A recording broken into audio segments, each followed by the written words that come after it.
The September rains have already started to cause disasters like in Kasese Rwenzori Sub-region, where runoff water caused a mudslide that saw a number of people lose their lives and others displaced.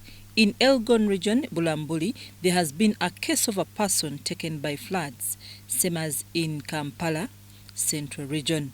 Uganda National Meteological Authority says they gave a seasonal forecast for September, October, November and December, which indicated projection per sub-region. For example, western and southwestern Uganda is expected to have more enhanced rains in September.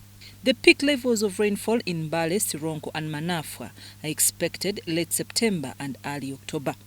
By the peak levels, we expect them around late September to early October. That's when we expect the highest amount of rainfall within the season for that region. So that means even within that period, we need really to keep a serious eye, and all the disaster management institutions, we have really to be to take an extra eye to be more careful and put contingency measure early enough, because once we have those high amounts of rainfall, the peak rains, it means there's a likelihood of having these disasters like mudslides, landslides, and maybe some floodings in some areas.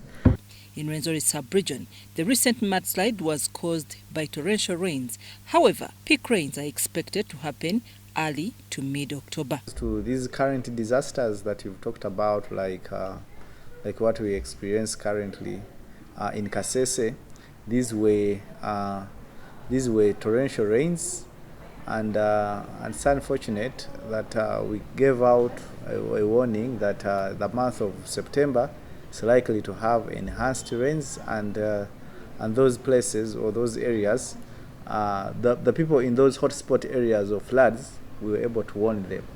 The peak rains is very important, because that's when we really need to be very careful for these mount regions, because that is the period when you have a lot of rains. It means they find already some rains in the ground, and with those too much rains already in the ground, they mean water will just run off on the surface. It won't be able to penetrate the ground, and that leads to the runoff, which accumulates and brings flooding in most of those places. The Permanent Secretary, Ministry of Disaster Preparedness, Keith Mohakanizi, issued a statement advising people living near streams to be alert for any sudden increase or decrease in water flow. Uganda Red Cross Society in the Kasese disaster supported in digging out the 18 bodies, provided relief kits, psychosocial support, established a district disaster management committee, and is currently doing post-recovery support process. But there are simple activities that community responders or community people themselves can do without necessarily waiting for the government. For example, if it's digging drainages for the water to flow easily, that doesn't require people to wait for the government. Those are simple things we do.